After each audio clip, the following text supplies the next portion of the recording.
मला हाच प्रश्न तुम्हाला विचारायचा आहे की आता मतदानासाठी जेमतेम 2 दिवस राहिलेले आहेत. कोणाला मतदान करायचं हा तुम्ही निर्णय घेतलाय का? इथे महिलांना विचारतो, तुम्ही निर्णय घेतलाय का? निर्णय घेतला असेल तर प्रचाराची गरज आहे का? चला, भाषण संपलं. कारण जेव्हापासून नाव जाहीर झालेलं आहे राजाभाऊ वासे साहेबांचं, सोशल मीडियावर असेल, व्हॉट्सअप असेल, बातम्यांमध्ये असेल, अनेक लोक फोन करून असतील, SMS करून असतील, मला सांगतात तुमचा उमेदवार 100% जिंकणार, शिवसेना उद्धव बाळासाहेब ठाकरे जिंकणार म्हणजे जिंकणारच.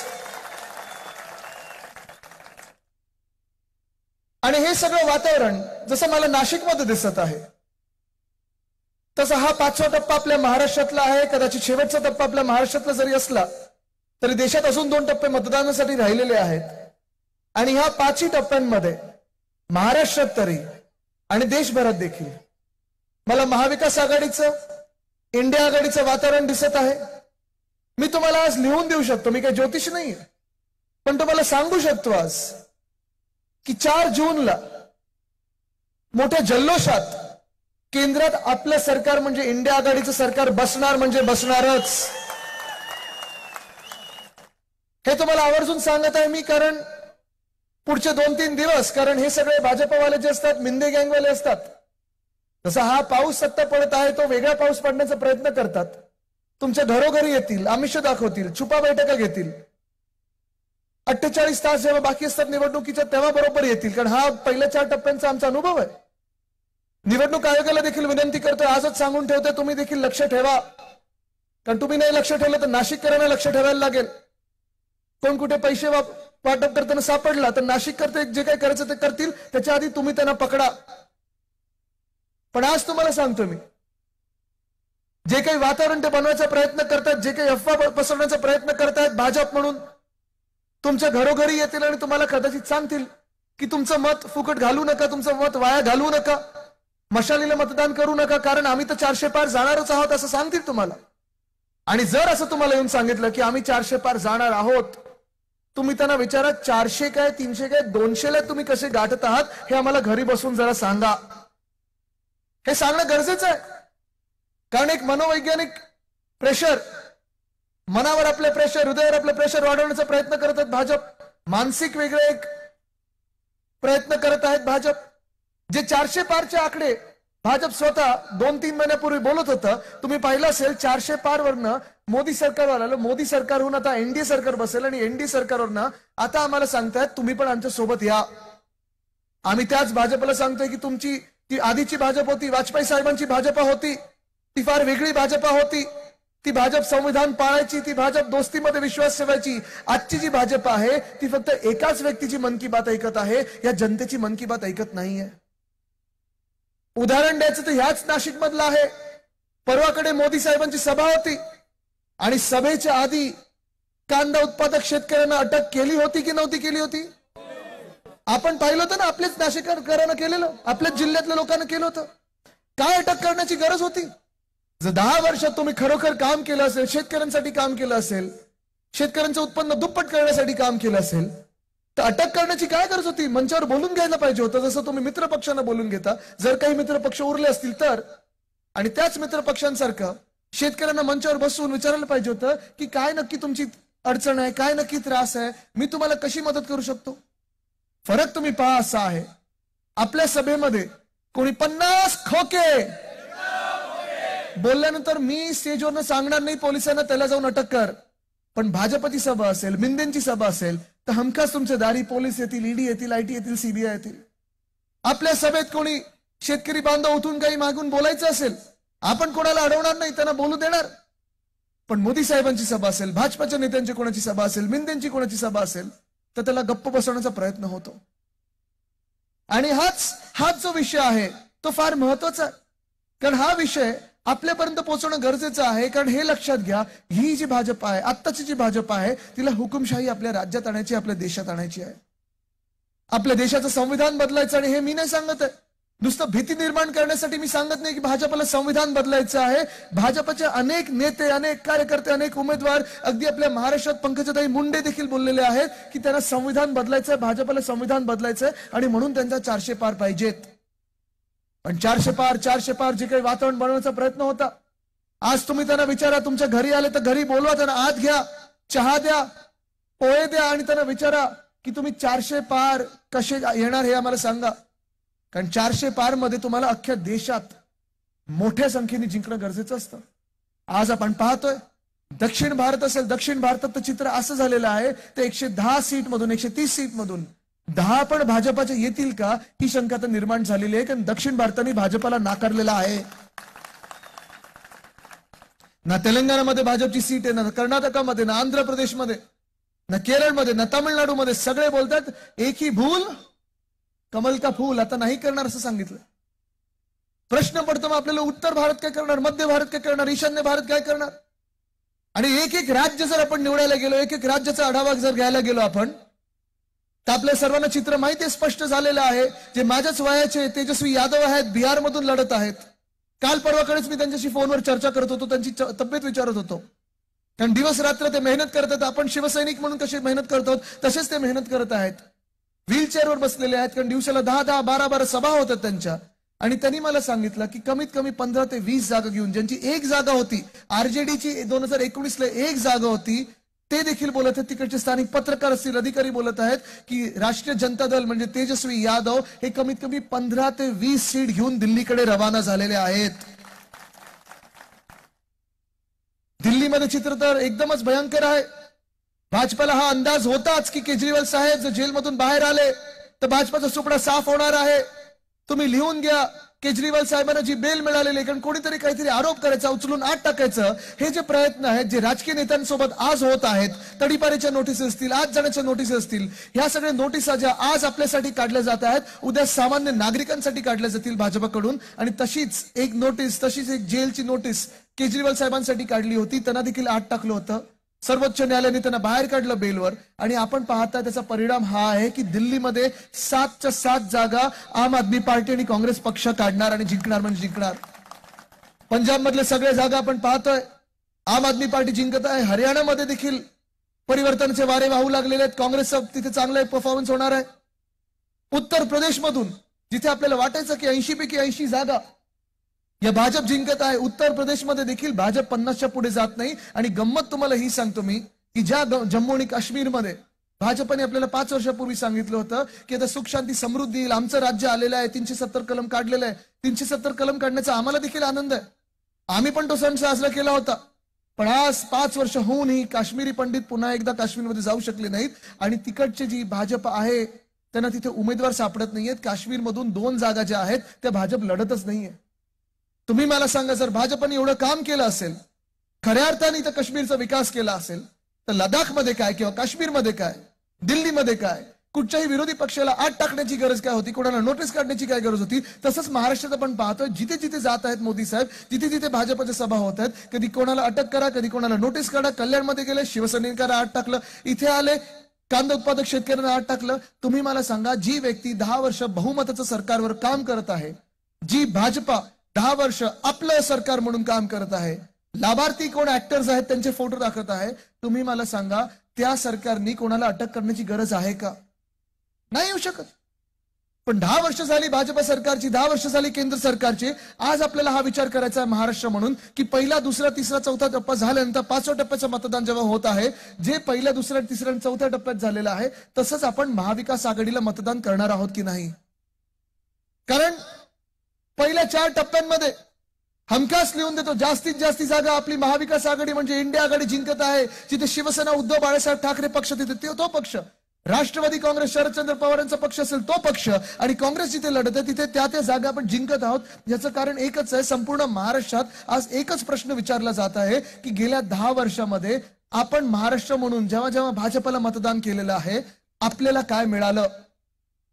विचार करा, आपल्याला काय मिळालं? ना मराठवाड्याला काही मिळालं, ना विदर्भाला काही मिळालं, ना उत्तर महाराष्ट्राला काही मिळालंय, ना पश्चिम महाराष्ट्राला काही मिळालंय, ना कोकणाला काही मिळालंय. आज सगळे आपले जे जिल्हे आहेत 36 जिल्हे आपण विचार करतो, अरे तिथे काहीतरी मिळालं असेल, मला काय मिळालं, मला काय मिळालं, हा प्रश्न जो आहे तो प्रत्येक जिल्हा, प्रत्येक तालुका, प्रत्येक मतदारसंघ विचारत आहे की भाजपला आम्ही डोक्यावर बसवलं, आमचं नुकसान झालं, कोणाचं या महाराष्ट्रामध्ये फायदा झालाय.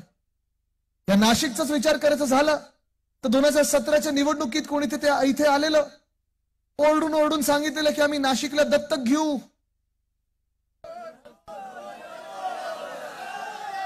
कोणी सांगितलेलं? आम्ही नक्की येणार, दत्तक घेऊ. घेतलंय दत्तक नाशिकला? पहिलं म्हणजे तुम्ही नाशिकला दत्तक घेण्या एवढे मोठे झालात तरी कधी? नाशिकची सेवा करायची आहे. कोणी कधी येऊन सांगायचं ब्लूप्रिंट घडवलेलं आहे, कोणी सांगायचं दत्तक घेत आहे. आम्ही तुम्हाला एवढंच सांगायला आलेलो आहे, जशी वर्षानुवर्ष आम्ही या नाशिक शहराची सेवा करत आलेलो आहे, तसंच नम्रपणे तुमची सेवा करणार ही शपथ घेऊन, शिवरायांच्या शपथ घेऊन आम्ही पुढे निघालेलो आहे.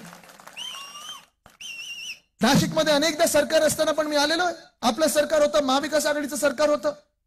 इंडस्ट्रीसाठी असेल, कधी उद्योग क्षेत्रासाठी असेल, कधी आजूबाजूच्या शेतकऱ्यांसाठी असेल. या जिल्ह्यामध्ये अनेक कामं जी होती ती भूमिपूजन असतील, उद्घाटन असतील, ती मी इथे स्वतःहून केलेली आहेत. अनेकदा पर्यटनाचा फंड इथे दिलेला आहे आणि ती कामं लोकांमध्ये आहेत. मला त्याचा आढावा घेण्याची गरज नाही, त्यांना पाढा मोजून दाखवायची गरज नाही. पण जे आपल्या सोबत 10 वर्ष खासदार म्हणून फिरायचे, खूप ठिकाणी त्यांनी मला नेलं, कारण ते काय पब्लिक इमेज मध्ये जास्ती अडकायचे. कामांमध्ये किती होतं मला नंतर कळायला लागलं. पण आम्हाला न्यायचे, नारळ फोडायचे. हे नारळ कसलं नाही, या भिंतीचं भूमिपूजन करायचं. भिंत कसली? इंडस्ट्रीची. इंडस्ट्री येणार कधी? नाही, आता आपण परवानगीसाठी टाकले ते कधी आली? 10 वर्षात पाहिलं नाहीये. आता थोडी लाज वाटायला लागली की त्यांच्यासाठी आपण कधीतरी प्रचार करायचो. आत्ता जेव्हा डोळे उघडले तेव्हा कळायला लागलं की आपल्या सोबत बसून किती खोटं बोलायचे. पण कुठेतरी जाण असायला पाहिजे, कुठेतरी जाणीव असायला पाहिजे की उद्धव साहेबांनी तुमच्यासाठी काय केलं. आज तुम्ही जी गद्दारी केलेली आहात, आज जे समोरून आमच्यावर येत आहात चालत, मिंदी गटातून तुम्ही चालत येत आहात, कुठेतरी लाज ठेवायला पाहिजे, कुठेतरी जाणीव असायला पाहिजे की उद्धव साहेबांनी तुम्हाला 2दा खासदार बनवलं, 2दा संधी दिली. नाशिककरांनी तुम्हाला 2दा डोक्यावर बसवलं.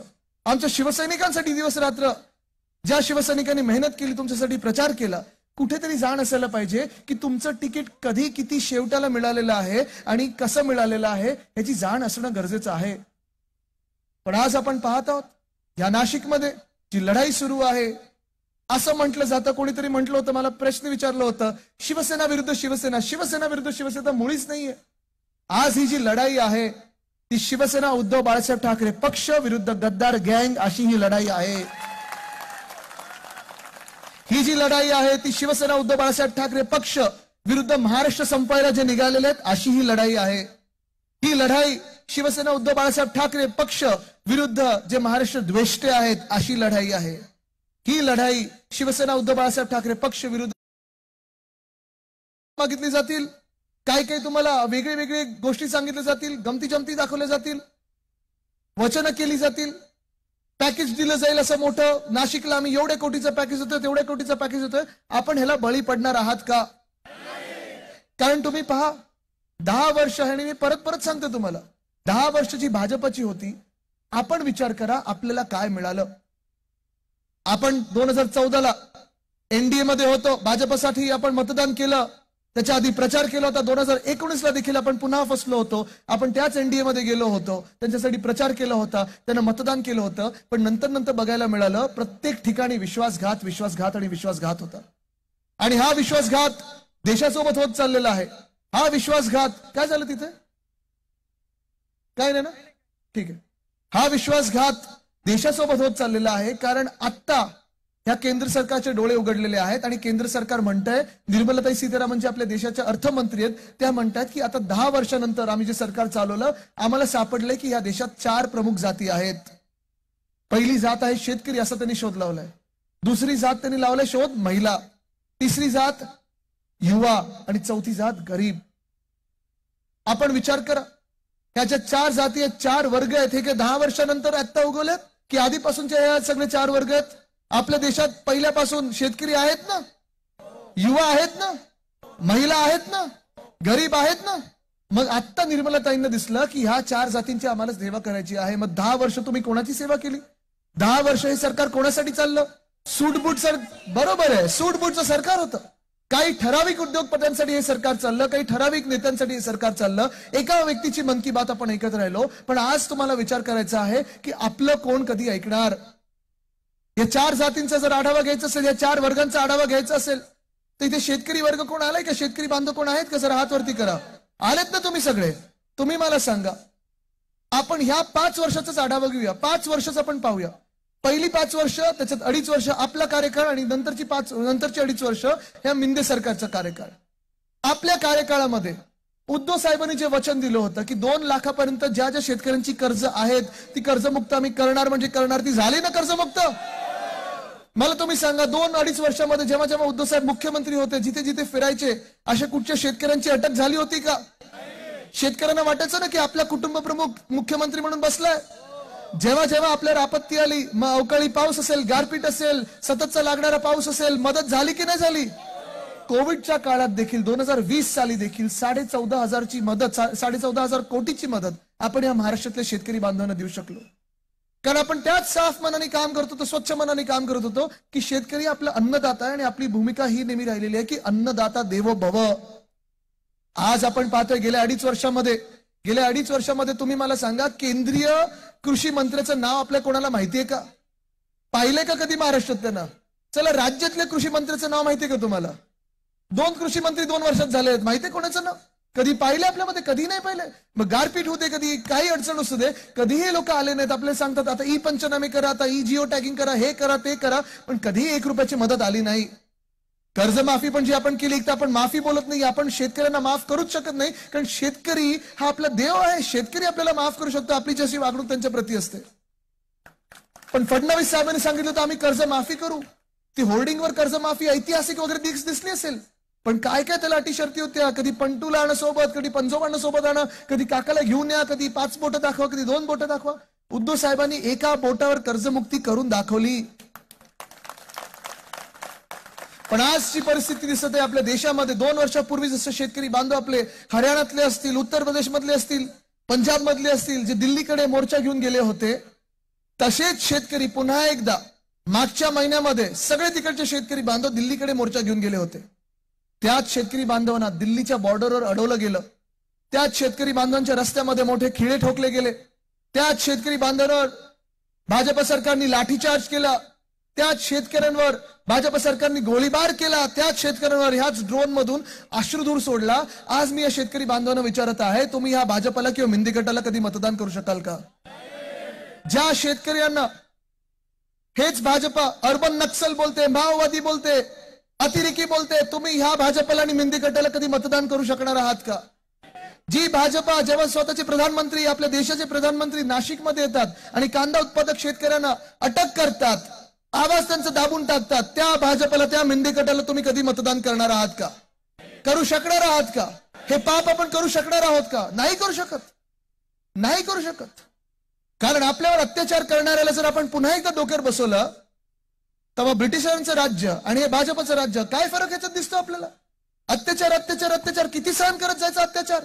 महाराष्ट्रावर होत चाललेलाच अत्याचार. पण या देशामध्ये कुठचंही राज्य असो, शेतकऱ्यांवर अत्याचार हे भाजपचा एक प्रमुख चेहरा झालेला आहे. जिथे जिथे शेतकरी आहेत आणि जिथे जिथे भाजप आहे, तिथे शेतकऱ्यांवर अत्याचार होत चाललेला आहे. पण जो दुसऱ्या वर्गाचे जे शोध लावलेला आहे निर्मलताईंनी, महिला, आज इथे मोठ्या संख्येने महिला आल्यात. मला वाटतं जवळपास 50% जास्ती महिला या इथे मैदानात दिसत आहेत. मला, मी तुमचं खास कौतुक करतो.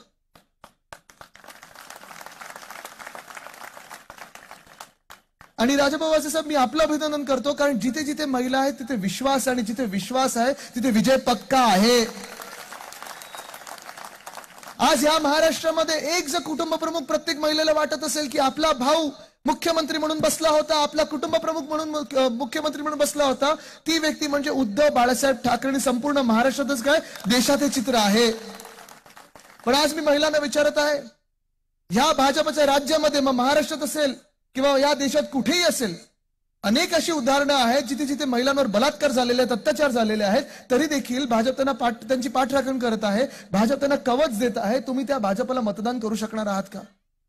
जिथे महिलांचा आदर होत नाही, जिथे महिलांचं रक्षण होत नाही, ज्या भाजपच्या राज्यामध्ये भाजप कुठेही महिलांचा आदर करत नाही, त्या भाजपला पुन्हा एकदा तुम्ही डोक्यावर बसवणार आहात का?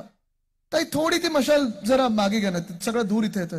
किंवा तुम्ही ठेवा ती खालती, कोणा दुसऱ्याला तुमचा हात दुखेल एवढा वेळ पकडून. दुसऱ्याला तुमचा हात दुखेल दोघींचा. इथे द्या, इथे द्या, तिथे वरती बघा, जळेल ते वरती, ते कापड आहे. हा तुम्ही ताई बसून घ्या, ताई बसा बसा, तुमचा हात दुखेल. हे तिथे वायर आहे, सांभाळ वरती, थोडं पुढे मागे घ्या किंवा ते झाका आता, नो प्रॉब्लेम. मशाल आपल्याला ईव्हीएम वर पेटवायचे. सांभाळा सांभाळा सांभाळा. इथे पण दादा तुमचा पण हात दुखेल, तुम्ही पण ती झाका आता, बंद करा. ती मशाल प्रत्येक हृदयात पेटलेली आहे.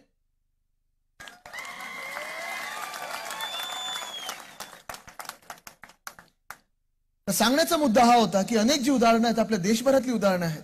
आता इथून कोणीतरी मणिपूरचा उल्लेख केला, म्हणजे आपले प्रधानमंत्री महोदय आपण पाहतोय सांगतात की आम्ही इकडे युद्ध थांबवलं, पापाने इधर वॉर रुकवा दी आणि उधर वॉर रुकवा दी. आज मणिपूर शांत झालेलं नाहीये, 370 दिवसून जास्ती झालेले आहेत. मणिपूरमध्ये महिलांना कसं तिथे तुम्ही पाहताय काय अत्याचार चालू आहेत, काय जुलम चालू आहेत तिथे. आणि हे सगळं होत असताना आपण भाजपचा आवाज, एकही भाजपचा आवाज मणिपूर बद्दल बोलताना ऐकलाय का? आज त्या कर्नाटकामध्ये आपल्याला माहिती तो प्रज्वल रेवण्णा नावाचा राक्षस आहे.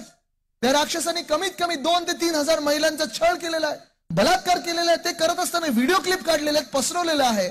अक्षरशः महिला हैराण आहेत, त्रस्त आहेत. तरी त्याच रेवण्णाला भाजपच्या मित्र पक्षांनी तिकीट दिलं, त्याच रेवण्णासाठी मोदी साहेबांनी येऊन प्रचार केला, त्यांच्या बाजूला बसवलं. आणि त्याच रेवण्णाला ह्याच केंद्रीय भाजपच्या सरकारने देशातून पळून जाण्यासाठी मदत केली. तुम्ही ह्या भाजपला कधी माफ करू शकणार आहात का? कधी तुमच्या डोक्यावर बसणार आहात का? आज आपण पाहतो या महाराष्ट्रामध्ये देखील 2 असे राक्षस आहेत जे मंत्रिमंडळात बसलेले आहेत. एक मंत्री आहेत ज्यांनी सुप्रियाताई सुळे यांना घाणेरड्या शिव्या दिल्या टीव्हीवर जाऊन.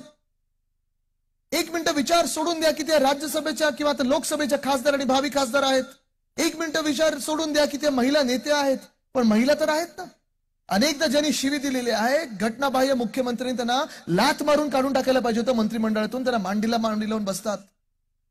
दुसरे बरोबर आहे, नाही गद्दार, त्यांचा अडना सत्तर नाही, गद्दार आहे. दुसरे मंत्री असे आहेत ज्यांना आपल्याच काळात त्यांच्यावर आरोप झाले होते अत्याचाराचे आणि बलात्काराचे. उद्धव साहेबांनी त्यांना 1 मिनिटात राजीनामा द्यायला लावला आणि हकालपट्टी केली होती. राजकीय पडसाद न बघता करून टाकले होतं. पण ज्या मिनिटाला खोके सरकार आपल्या डोक्यावर बसलं, पुन्हा एकदा यांना शपथ द्यायला लावली आणि पुन्हा एकदा मंत्री बनवलेलं आहे. तुम्ही अशा मिंदे सरकारला डोक्यावर बसवणार का? बसू शकणार आहेत का? अहो, ज्या राज्यामध्ये आपण पाहतोय दक्षिण मध्य मुंबईमध्ये पण अजून एक रेवण्णा मिंदी घाटातूनच उभे आहेत, तसेच सगळे त्यांचे कारनामे आहेत. हे सगळं प्रकरण चालू असताना इकडे पण अनेक क्लिपा व्हायरल झालेल्या आहेत. मला त्या क्लिपांमध्ये जायचं नाहीये, पण आज प्रश्न हा राहतो की जे भाजप, जी मेंदे सरकार, जी एक वृत्ती आपल्या राज्यात आणत आहे, जी वृत्ती, जी एक मानसिकता आपल्या देशात बनवत आहे, ही एवढी भयानक आहे. साधं उदाहरण तुम्हाला द्यायचं, सगळ्यात वाईट उदाहरण द्यायचं म्हणजे काही वर्षांपूर्वी एका बिल्किस नावाच्या बाईवर, एका महिलेवर बलात्कार झाला होता. तोच बलात्कार होत असताना त्या बलात्कारी लोकांनी तिच्या 3 वर्षाच्या मुलीला डोकं ठेचून चिरडून तिच्या समोर मारून टाकलं होतं. सुप्रीम कोर्टाने सजा सुनावली, जन्मठेपेची सजा दिली. जेलमध्ये होते हे सगळे बलात्कारी लोक, हे राक्षस जेलमध्ये होते. पण भाजपचा प्रचार करण्यासाठी गुजरातमध्ये ह्याच राक्षसांना भाजपच्या सरकारने कोर्टाचा अवमान करून जेलमधून बाहेर काढलं, आरती ओवाळली, गळ्यात हार टाकले आणि प्रचाराला फिरवलं. याशी भाजपा तुम्हाला मान्य आहे? याशी भाजपा आपल्याला मान्य आहे? आपल्याला जी संस्कृती वंदनीय हिंदू सम्राट बाळासाहेब ठाकरेंनी दिलेली आहे ती हीच आहे की बिल्किस बानोची जातपात धर्म कुठचाही असो, आणि ते बलात्कारांचा जातपात धर्म कुठचाही असो किंवा रेवण्णाचा जातपात धर्म कुठचाही असो, बलात्काराची आणि महिलेची जातपात धर्म न पाहता महिलांचा आदर झालाच पाहिजे आणि बलात्काराला भर चौकात फाशी झालीच पाहिजे. ही शिकवण आपल्याला वंदनीय हिंदू सम्राट बाळासाहेब ठाकरेंनी नेहमीच दिलेली आहे. आणि म्हणून मी आज महिला वर्गाला विचारत आहे, जे आता निर्मलाताई बोलत आहेत की आम्ही ह्यांची सेवा करणार आहे, या बलात्कारांना, या अत्याचारांना तुम्ही कधी मतदान करू शकणार आहात का? या रेवण्णा राक्षसाला कधी तुम्ही मतदान करू शकणार आहात का? नाही करू शकत आपण. जसं महिला मतदान करणार नाहीयेत, शेतकरी बांधव भाजपला आणि मिंदे गटाला मतदान करणार नाहीयेत, तिसरा वर्ग जो ज्यांनी शोध लावलेला आहे या भाजपच्या सरकारनी, तो म्हणजे युवा आहे. युवाचं किती बोलायचं, काय सांगायचं? सगळी जबाबदारी आपल्या खांद्यावर असते असं प्रत्येक वेळी सांगितलं जातं की आता युवाच देश चालवणार, युवा ही आगे देश को लेके जा सकता है. पण त्या युवाचा आवाज ऐकते तरी कोण? आपण पाहतो कोणी काही युवा बोलला की भाजपला बोलतात अरे हा तर बाळीश आहे, हा असं आहे, हा तसं आहे. आज युवा तुम्हाला विचारत आहे, महाराष्ट्रातला युवा तरुण तरुणी विचारत आहेत तुम्हाला की आमच्यासाठी तुम्ही भाजपवाल्यांनो काय केलं. जसं महाविकास आघाडीच्या काळात आपण पाहत होतो शेतकऱ्यांची मदत आपण करत होतो, महिलांचा आदर आपण राखत होतो, महिलांचं रक्षण त्यांच्याच हातात असतं. कारण महिला जसं सरस्वती देवी आणि लक्ष्मी देवी असतात तसं त्यांच्यात दुर्गा देवी पण असतेच, भवानी माता पण असतेच प्रत्येक महिलेत. पण आज आपण पाहतोय भाजप अनादर महिलांचा करत आहे. आज आपण पाहतोय शेतकरी जे आत्महत्या वाढत चाललेत, भाजप कुठे दिसत नाही. तरुण देखील आज हालबेहाल होत आहे, त्रस्त आहे, हैराण आहे, विचारत आहे आमच्या नोकऱ्यांचं काय, आमच्या जॉबचं काय, आमच्या रोजगाराचं काय. तुम्ही हे सगळं जे आहे ते उचलून पाठवते ते गुजरातला पाठवताय. गुजरातची माझं बिलकुल वैर नाही, गुजरातची माझं भांडण नाही आणि होळा गरजेचंच नाहीये. मला राग ह्याच गोष्टीचा येतो जो आमचा हक्काचा घास आहे तुम्ही आमच्या हातातून घेत आहात आणि गुजरातच्या घशात ठोसत आहात, तिथे मला राग येतो आणि नडणार म्हणजे मी लढणारच.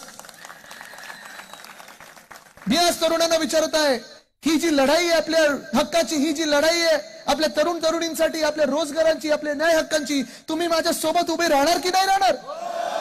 राहायला पाहिजेच. कारण एकामागोमाग एक गेल्या 2-2.5 वर्षामध्ये आपण पाहत आहोत या भाजप सरकारनी, या मिंदे सरकारनी, गद्दार गँगनी आपले रोजगार उचललेले आहेत आणि पाठवलेत गुजरातला.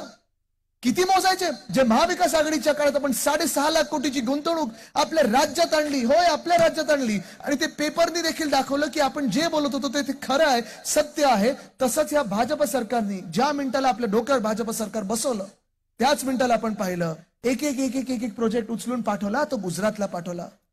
चला पुन्हा एकदा आठवण करूया काय काय गुजरातला पाठवले, कारण हे तुम्ही विसरता कामा नाही, हे तुम्ही बिलकुल विसरता कामा नाही. हे तुम्ही हा राग लक्षात ठेवूनच मतदान केलं पाहिजे. कारण आपण पण ह्या देशाचे राज्य आहोत, एक महत्वाचं राज्य आहोत. आपल्यावर जो अन्याय होत आहे तो विसरता कामा नाही, जो अत्याचार होत आहे आपल्यावर तो आपण विसरता कामा नाही. पण आपण जर पाडच घ्यायचं असेल, आढावा घ्यायचा असेल तर चला पहिल्यापासून सुरू करूया. वेदांता फॉक्सकॉन 2.25 लाख कोटीचा गुंतवणूकचा प्रोजेक्ट होता. 2.25 लाख कोटी येणार होते आपल्या राज्यामध्ये. 1 लाख तरुण तरुणींना, आपल्या भूमिपुत्रांना रोजगार मिळणार होता. याच सोबत 160 छोटे मोठे इंडस्ट्रीज या वेदांत फॉक्सकॉन बरोबर आले असत्या. भाजपचं सरकार बसलं आपल्या डोक्यावर आणि पाठवलं कुठे त्यांनी? गुजरातला पाठवलं. वर्ल्ड ड्रग पार्क आपल्याच राज्यात आपण आणणार होतो, रोह्याकडे आणणार होतो आपण. आपल्या राज्यात कमीत कमी 30 ते 40 हजार तरुण तरुणींना नोकऱ्या मिळाल्या असत्या, छोट्या मोठ्या उद्योगांना तिथे चालना मिळाली असती. पण भाजपचं सरकार डोक्यावर बसलं आणि पाठवलं कुठे यांनी? Gujarat. Medical device park Chhatrapati Sambhajinagar इथे आणणार होतो आपण. अनेक तरुण तरुणींना 20 ते 30 हजार तरुण तरुणींना रोजगार मिळाला असता, हक्काचा रोजगार मिळाला असता. पण उचलला भाजपाने, पाठवला कुठे? एअरबस टाटाचा प्लांट पाठवला गुजरातला. सोलर एनर्जी इक्विपमेंट पार्क पाठवला गुजरातला.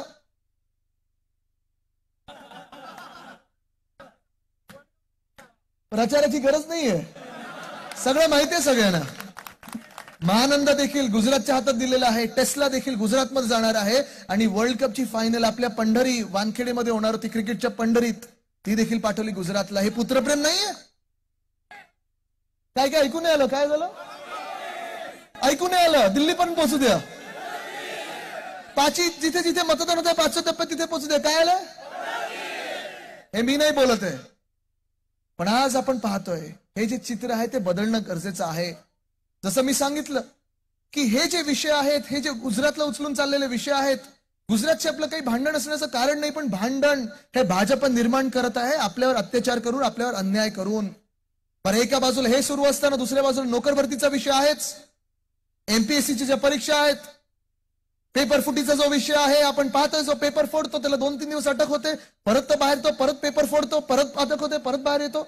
तलाठी भरतीचा जो विषय होता 200 मार्काचा पेपर, 214 मार्क मिळाले तरी तिथे काही पुढे कारवाई झाली नाहीये. आज मी तुम्हाला वचन देत आहे, त्या मुला मुलींना वचन देत आहे ज्यांनी ज्यांनी ही 4-5 वर्ष आयुष्याची ह्या अभ्यासात घालवलेले स्वप्न घेऊन पेपरला बसतात, त्यांना वचन देत आहे मी की ज्या मिनिटाला आपलं इंडिया आघाडीचं सरकार केंद्रात बसेल, पहिला कायदा असेल जो पेपर फोडेल त्याला आपण फोडल्याशिवाय राहणार नाही, कमीत कमी 10 वर्षाची सजा देऊ.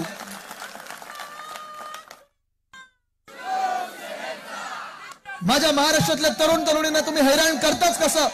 आमच्या तरुण तरुणींना तुम्ही अन्याय करताच कसा बघतो मी पण उभा आहे इथे तुम्हाला आडवा घेण्यासाठी. कितीही मोठी ताकद दिल्लीची असो, हा महाराष्ट्र तुम्हाला आडवा केल्याशिवाय राहणार नाही. या महाराष्ट्राची युवा ताकद दाखवल्याशिवाय राहणार नाही. पण आपण पाहतोय की हे तिन्ही वर्ग आज भाजप सोबत नाही. त्यांनी एक चौथा वर्ग जो त्यांनी शोध लावलाय गरीब म्हणून. ते गरीब आपण सगळ्यांनाच वाटायला लागलेलं आहे, कारण ह्या देशामध्ये जगणं आता परवडत नाहीये. बरोबर आहे ना, 80 कोटी लोकांना राशनचं देतात. रोजगाराबद्दल बोललेत का? बरं, ते राशन जरी येतं ते येतं का वेळेवर? कसं येतं? तो आनंदाचा शिदा, तो दुसरा एक घोटाळा होताच. पण मला तुम्ही सांगा, ज्या महागाई विरुद्ध आपण 2014ला लढलो होतो, पाहिलं तर सगळीकडे आपण बहुत हुई महंगाई की मार अब की बार मोदी सरकार. तुम्ही मला सांगा, गॅस परवडण्यासारखं राहिलंय कोणाला इथे? 14ला कितीला होता? 400. तेव्हा 400 पार झाला होता. आता कितीला आहे गॅस? जा सांगा त्या भाजपला महागाई पहिली कमी करा आणि मग नंतर मागायला या. पेट्रोल कितीला आहे? डिझेल कितीला? आठवतंय कोणाला 14ला कितीला होतं? रुपयाची बराबरी आपण डॉलरशी करणार होतो. आज आपण पाहतोय पापाने वॉर रुकवा दी ही ऍड येते. मटन मांस मच्छी खात्यात विरोधी पक्ष असं बोललं जात आहे. तुम्ही काय घालायचं काय नाही घालायचं हे बोललं जात आहे. पण आज देखील भाजपमधून एकही व्यक्ती गेल्या 10 वर्षामध्ये काय काम केलं ह्याच्यावर बोलू शकत नाही. स्मार्ट सिटीचं ऐकलंय का कोणी या भाषणांमध्ये कधी? या पूर्ण प्रचारामध्ये स्वच्छ भारतचं कधी कोणी ऐकलंय का?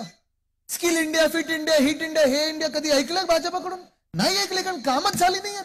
भाजपाची यशोगाथा हीच राहिलेली आहे की प्रत्येकाला त्यांनी पटवून दिलं होतं गेल्या 10 वर्षामध्ये की तुमचं भलं झालं नसेल पण इथे कोणाचं तरी भलं झालंय.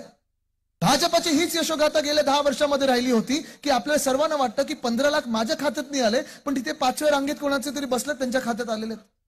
भाजप ह्याच्यावरच तरंगत होती गेल्या काही महिन्यांमध्ये आणि काही वर्षांमध्ये. तिथे प्रत्येक शेतकऱ्याला वाटत होतं की भले माझं उत्पन्न दुप्पट झालं नसेल, चूक माझ्यात आहे. पण तिथे कोणीतरी उत्तर प्रदेशमध्ये आहे ज्यांचं उत्पन्न दुप्पट झालंय, कोणाचंच उत्पन्न दुप्पट झालं नाहीये. प्रधानमंत्री आवास योजना 2022 पर्यंत सगळ्यांना घरं मिळणार होती असं प्रधानमंत्री महोदयांनी लाल किल्ल्यावरनं सांगितलेलं. कोणाला कोणाला घरं मिळेल जरा हात वरती करा.